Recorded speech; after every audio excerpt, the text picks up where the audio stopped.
Welcome to the daily update, where I'll go over the action in the market for Wednesday, October 16th, and then we'll see how things look for Thursday, October 17th.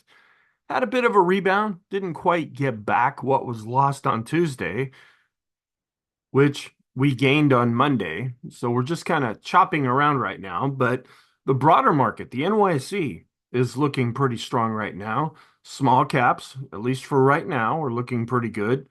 And after being hit pretty hard on Tuesday, the semiconductors did see a rebound in Wednesday's session. So we're still looking positive overall across the board in the short, intermediate, and long term. Thursday is going to be the big economic report day. Got a whole long list that I'll go through later of what's coming out, and we'll see if that gives the market any conviction or direction, either positive or negative. Before I start, there's a thing called the SPX Investing Program. It's a program that I've developed, and I try to really educate people based on my gosh, I'm starting my fourth decade of being involved in the markets. If you want to learn more about that, there's a link below this video that will take you to the website or to a video that tells you more about it. One benefit that you have is you get immediate access to the videos as they are posted. And the daily video is really all the other videos that I do, they point to the daily video. All right, let's go back and talk about what happened. We had pretty much a flat open, and prices hit resistance initially at the daily pivot at 58.30. Then we fell back below or came down to the unchanged level. Then we were able to bounce back up off of that. We got above the daily pivot and we closed just a little bit below the 58.50 level. We never did get up to R1. We were up 0.47% and we're back to below average with volume. The above average day that we saw with volume was Tuesday, and that was a down day. Now that we're going back up, at least in Wednesday's session, we're dropping down again with average. That's a bit of a concern. We are positive in the short, intermediate, and long term. We'll see if any of the economic reports that come out in Thursday's session change anything with the scenario as it applies to inflation and interest rates. We're keeping an eye on jobless claims because that's the one area that's been holding up. And we saw a real spike up a week ago. Is that going to follow through to this week? Are last week's numbers going to be revised? And then all the different geopolitical things, which usually if it has an impact on the market, it doesn't last for very long. There's still things going on all over the world, but the market just doesn't really seem to be paying attention. Okay, small caps still continue to look pretty good, and semiconductors rebounded after getting hit hard on Tuesday. In the financial sector, we had more bank earnings that came out, and that's really helping that area to look solid. We're back under 20 with the VIX. We've been keeping an eye on that, but we're still getting a high reading. And we want to keep an eye on what's happening in the Middle East. Oil continues to drop, not very much, but down to $70.39. And in the short term, we still have the CCI 14 and 20 that are looking extreme and the stochastic. So a lot of the list that we were seeing after Monday fell off after Tuesday, and the list is still quite a bit shorter. In the intermediate term, we still have the Arun indicator, the PMO studies, the rate of change going back 50 periods, the Sean trend meter, the bullish percent index, the 100 period moving average study, and then the 10-day new highs, new lows study for the S&P. In the long term, we have the 150 and 200-day simple and exponential moving averages. Now, you can say that these are extreme positive, and that's what we were looking like after Monday because sentiment was starting to get extreme. Sentiment hasn't changed as much, and I'll go over that here in just a second. It's still quite positive, but it's not matching up with a real overbought condition, at least right now. And we haven't really changed any of the current scenario. We'll have to see if something does develop in Thursday's session. The dollar was up and interest rates were down. We're coming back down closer to that 4% level with the 10-year yield. We had been at 4.04%. After Wednesday, we were at 4.02%. We're still inverted with the 10 to the 3-month yield curve. We're uninverted with the 10 to the 2. And this is the sentiment. We had ticked up above 75 after Monday's session, and that was a little bit of a concern. We saw some selling on Tuesday. We were unchanged as far as sentiment in Wednesday's session. We're still positive with our trend. We're above the moving average. The green line, even though it's continuing to come down, is still on top. And with the up day, our bias is now back to positive, and the last number of days taken together with our momentum continues to be positive. We only had the weekly MBA mortgage applications index and the whole list of import-export prices. I don't have charts of that. I do have a chart of the mortgage applications. We were down 17%. Last week they were down 5.1%. It could be a rise in interest rates that is really starting to impact that. Import prices were down 0.4%. Last time they were down 0.2%. When you take out oil, they were up 0.1% as they were last time. Export prices were down 0.7%. Last time they were down 0.9%. When you take out agricultural parts of exports, they were down 0.9%, where last time it was down 0.7%. So here's the only chart that I'll show for this. This is the weekly mortgage applications, where we're seeing a real drop off as interest rates have been going back up. Looking at some Isabel Net blog charts. Now, earlier in the week, we had the NFIB Small Business Confidence Index, which had not been doing all that well, but it was starting to show an improvement. Well, it really dropped back down in the latest reading. And this is one of the areas that people cite to say, well, maybe we're going to go into a recession because we're below this red dashed line. So you can take charts and make a case for either side. This is one of those, yeah, things are not looking really good. They could be looking better. But then we look at other charts that say, no, we're still looking pretty good right now. And this chart seems to crop up about every other day. It says the bull market might be two because we really bottomed in October of 2022, but it's still considered young. And they blocked out an area here of longer periods of time, 6.2 years all the way up to 12.3 years. And then we look again down here at the average, which is 5.5, and the median is 5. So even if we just go with the average or the median, we're just about halfway through this particular bull market. But that's just the historical trend of what has happened here. Things can always come in and change this up. Here's a daily chart that displays things in a different way than usually how I do them. It has some upside target, it has some downside support levels here. We're measuring it this way. They're looking at 6180 to the upside. There's also a cup and handle. I'm not a big person that uses these kinds of ways to analyze the market because it's so subjective. But take all of this together, and we are continuing to look pretty positive here. And then the cash levels, they're down from 4.2% to 3.9%, which is well below this average here. And just showing that a lot of money is already deployed into the market. It's not necessarily a lot of cash sitting on the sidelines currently. And then what happens when we have an election?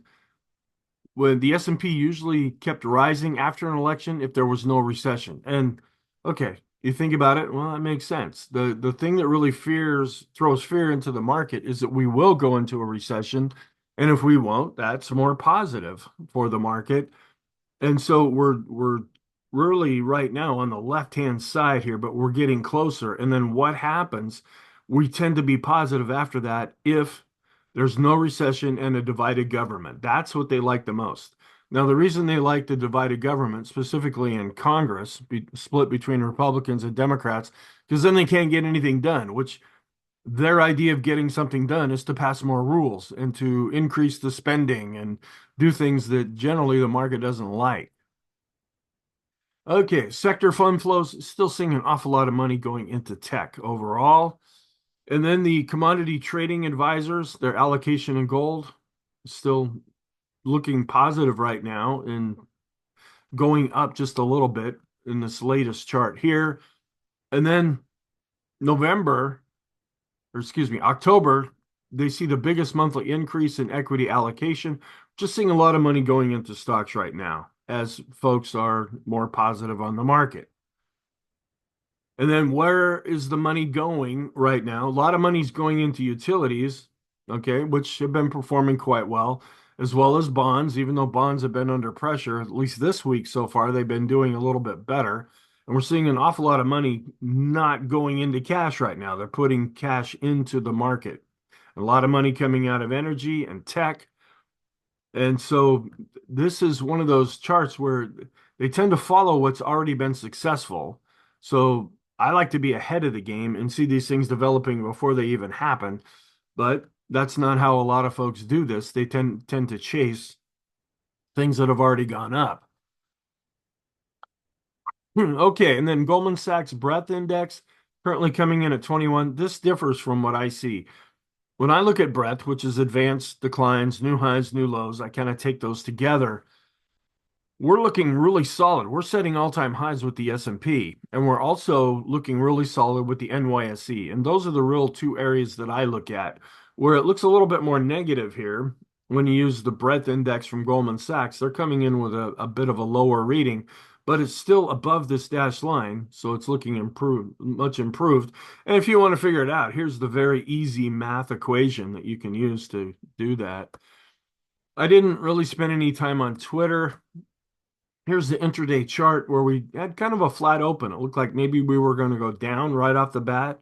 We dropped a little bit, but then ended up going back positive. We couldn't get above the daily pivot, and we came back down to the unchanged level. Then later in the day is when we broke above the daily pivot, went up, and then just kind of drifted off sideways as we went into the close, right below the 58.50 level. And not seeing a big change because there's a lot of economic reports coming out. We might see the futures kind of muted, but then things could always develop in Asia or in Europe that drive the futures one way or the other. Some kind of news could end up happening here. And we're seeing value now outperforming growth where the red line's above the blue line when we look at the intraday chart. And that's, I mean, yeah, that's still positive because they're both going up, but we want to see the blue line above the red line.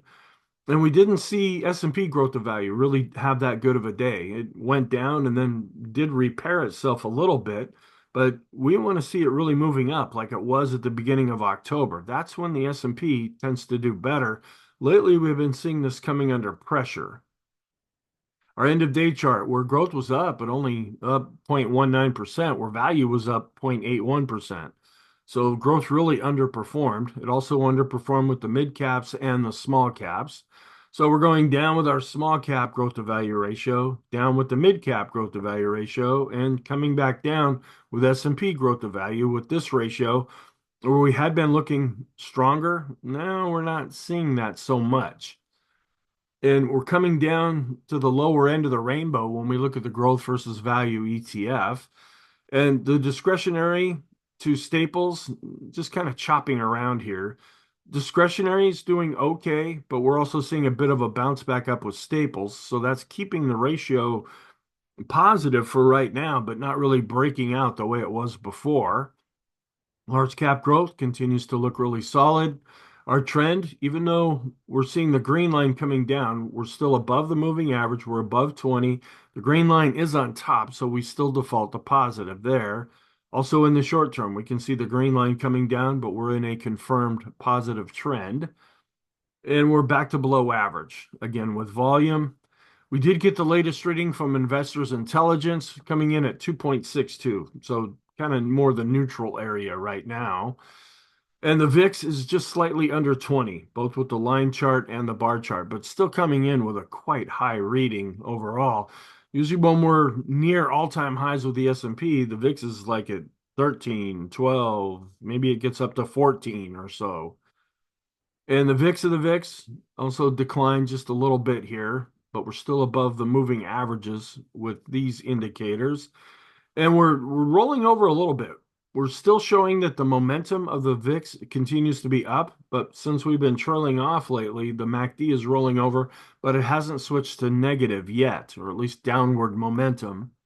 And we've been watching this chart, but we just really haven't been sticking to it all that much when we compare what the VIX is doing now with the seasonal tendencies of the VIX. We're still getting a high reading when we look at the VIX to S&P correlation. And we're still up in the red area when we look at the skew index. So these are areas of concern. We declined with this fear gauge, where we ticked up just a little bit with this other fear gauge. So a bit of contradiction there.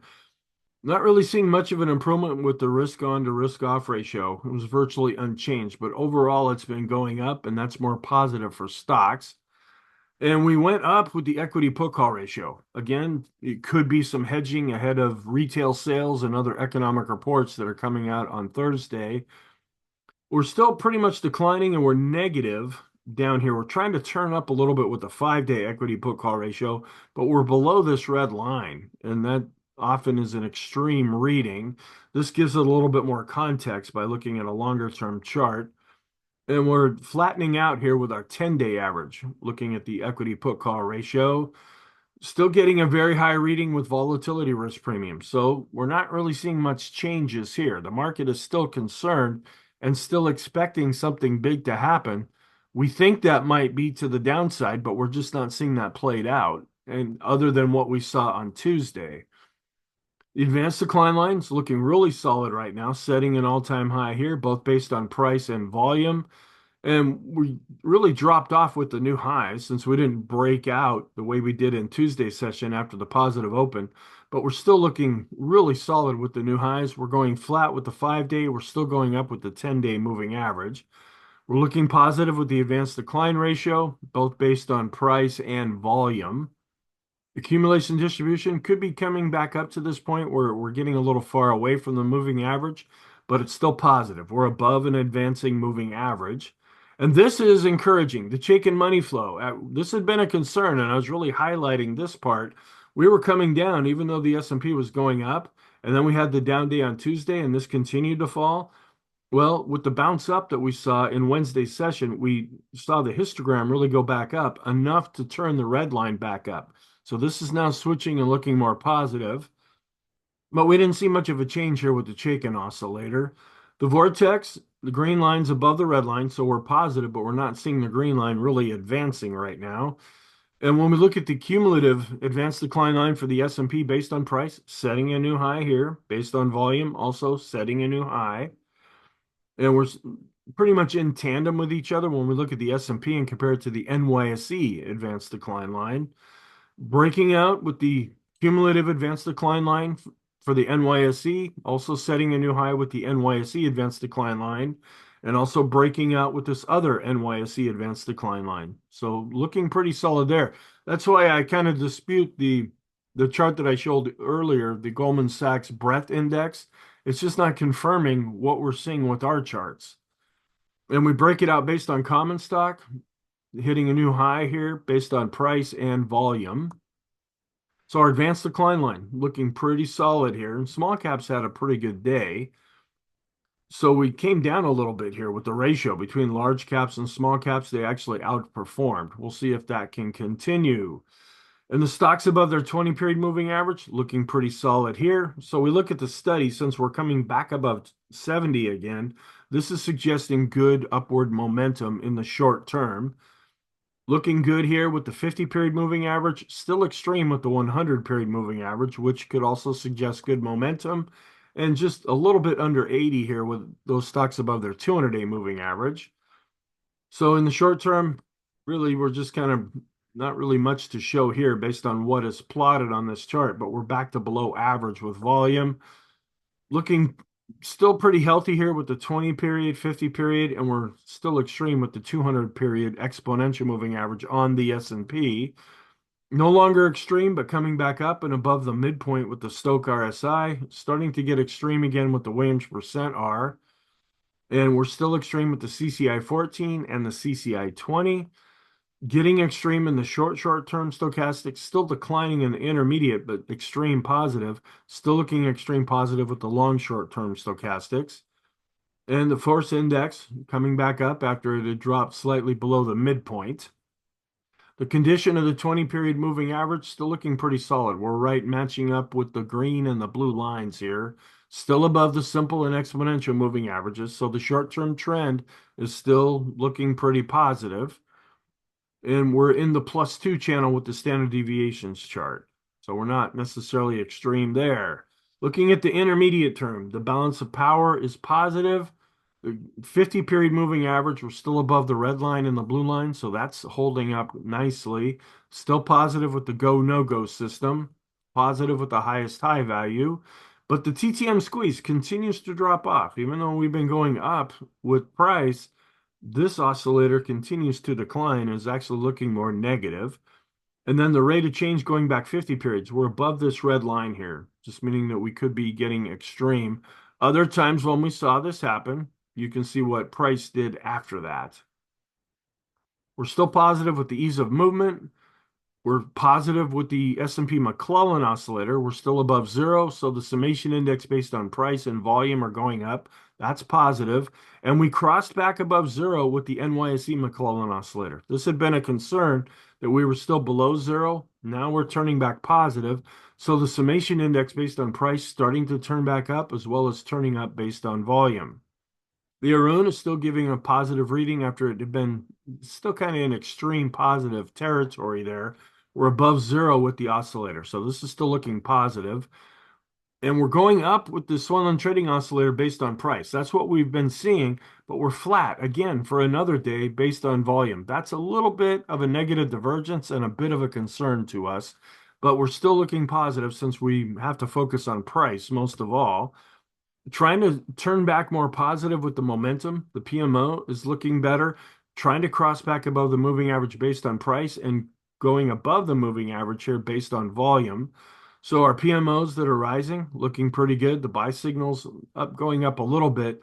And we never did really come down from this extreme reading with the PMOs inside of the S&P that are above zero. This has been holding up quite well to date.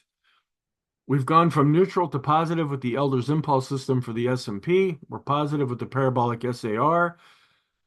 Kind of right a little bit underneath the moving average here with the slope oscillator, but actually turning back positive with the MACD. So in the short term, we're still kind of flat with the slope, but the TSI, the other short-term oscillator, is turning back positive, as is the MACD, the PPO, and PMO. And we're positive with the tricks. We're still negative, though, with the KST. And the Sean trend meter came down a little bit, but it's still extreme positive. We declined with the money flow, but we're still above 50. We're still above 50 and going up with the ultimate oscillator. On balance volume, still looking positive there. We're above 50 with the RSI 14 and 9. That's showing good short and intermediate term momentum. And we're above all the plotted moving averages here. The bullish percent index still continues to look solid, but it's giving us that extreme positive reading. We're getting very positive here with the NYSE bullish percent index. It's coming in with a really high reading right now. We were pretty much flat with the NASDAQ 100 bullish percent index, but we're still above 50, so it's positive. And longer term, and you can see here for most of 2024, yeah, we had the dip in last spring and then over the summer and that big down day in August. But this is still looking pretty solid when you take all these weekly bars together. We're still looking okay here. Seeing a little bit of a doji with the Heiken Ashi, but most of the candles are still positive. And we're pointing down, but positive with the Kigi chart since it's black. We're positive with the Renko chart, and we're positive with the three-line break chart. Long term, still looking good with our 150 and 200 period moving averages. Positive across the board with the Keller market model on all time frames and all the indexes. Still looking negative in the short term with bonds based on price, negative in the short and long term with commodities, and in an uptrend now with the dollar in the short term. And it was a pretty solid day. We just saw staples and communication, a defensive area, staples, and communication, a growth area. And they weren't down all that much, but they just didn't participate. Where we saw utilities up really solid, financials based on earnings, real estate had a nice little bounce. So it was a pretty solid across the board, or across the board solid day. There we go. But we're seeing kind of Christmas tree like colors here, where we started off more negative with the NASDAQ. Canada set another new all-time high. We're seeing a bearish MACD crossover for energy. And then Dow was able to get above 4,300 and did set a new all-time high here. But the tech sector, which is giving a very high bullish percent index reading, is dropping below 80. and not really seeing any disconnect between the weighted and equal weighted version of the S&P.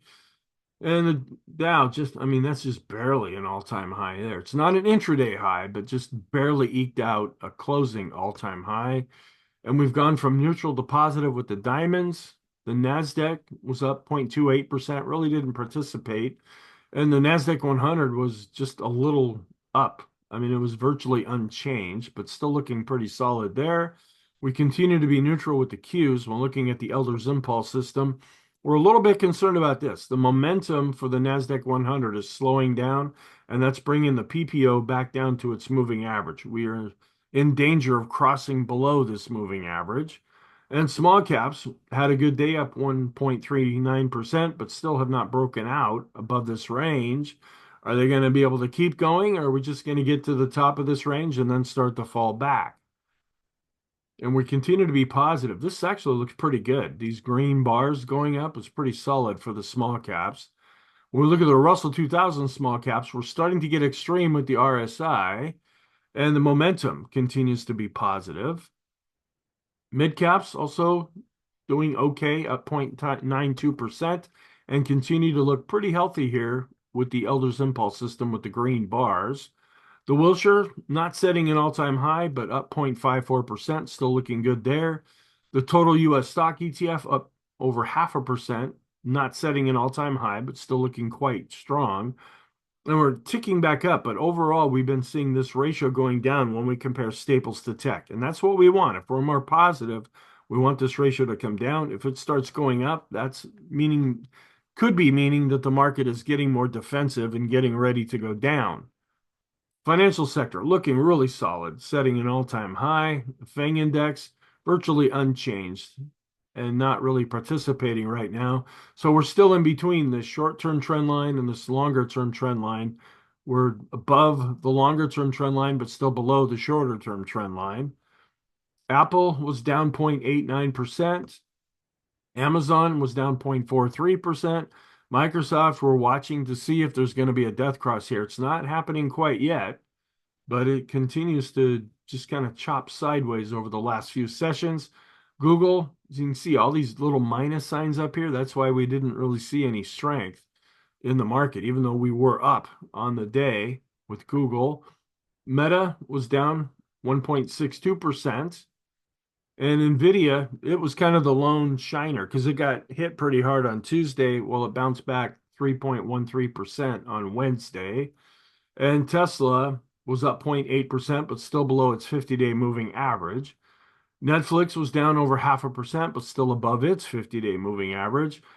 And we're seeing a little bit of a lessening when we look at U.S. stocks compared to world stocks. It's leveling off here a little bit, but now the longer term correlation is starting to decline.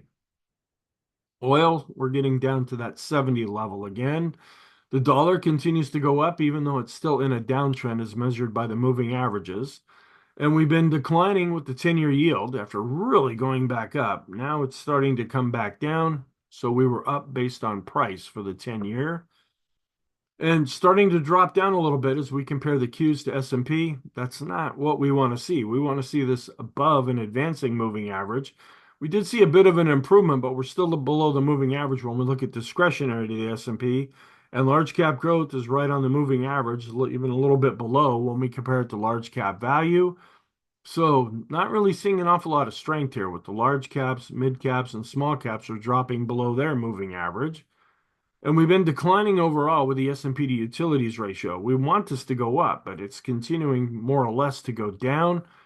And we tick back up, but overall, this is positive for the S&P when this ratio goes down when we compare staples to the S&P. And just to update the chart, no more confirmations yet, but we still do have a confirmed Hindenburg-Ullman. We'll see if that ends up turning into anything. So what's our outlook for Thursday? We're still positive. We do have a confirmed Hindenburg-Ullman. And we're still seeing these VIX signals. It's been over a week now that we've been watching these signals. And to this point, it hasn't really led to anything, but that could change at any time.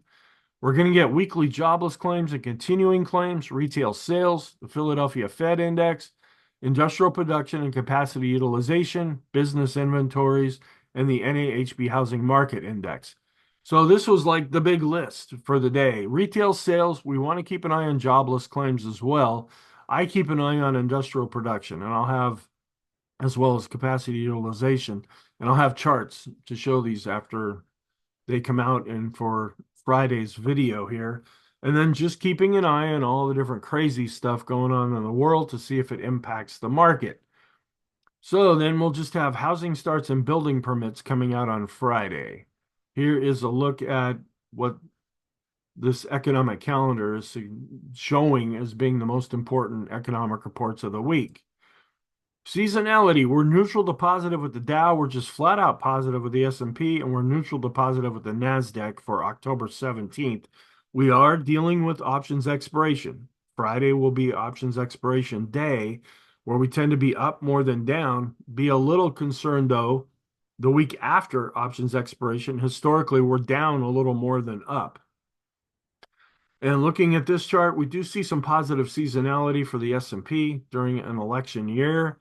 Thursday is a good day, at least comparing it to 2023, where in 2024, it's been the most positive day of the week.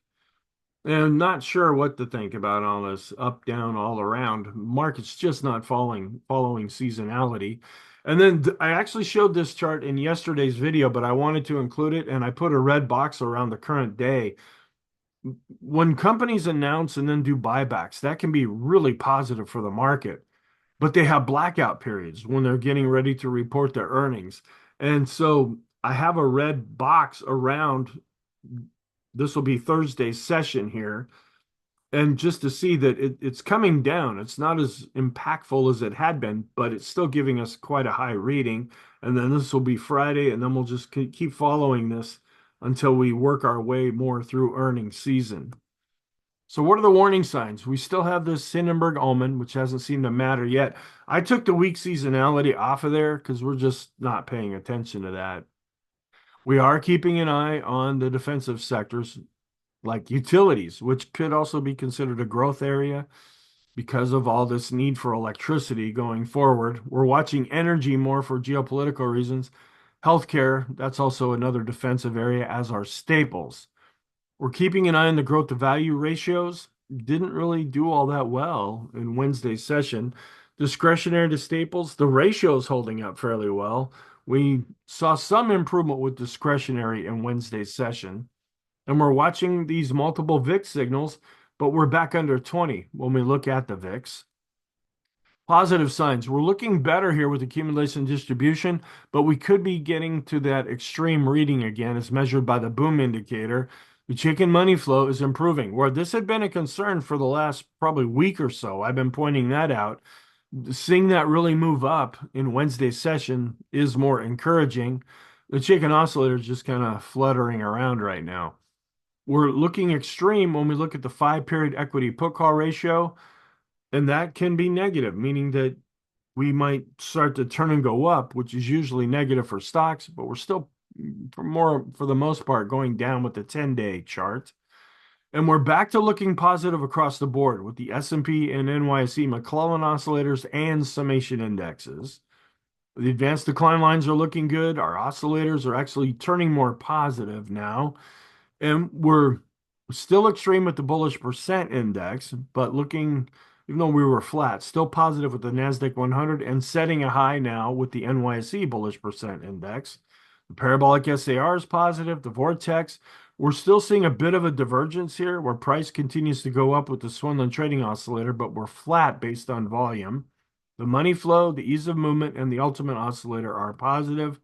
And the momentum, we're keeping an eye on that. It's dropping down to its moving average. It could switch over and go negative, but for right now, it's still positive. And the financial sector is looking really solid right now. So our conclusion, we're positive when we take everything together, but we do have this confirmed Hindenburg almond. We'll have to see if that ends up turning into anything at some point. And we have these VIX signals that we're watching. In the short term, we have a few indications that we're slightly overbought, but we're looking pretty solid, especially when you measure it by moving averages. We're also positive in the intermediate term, but this is where the VIX signals might end up having some of an impact, and we continue to be positive in the long term.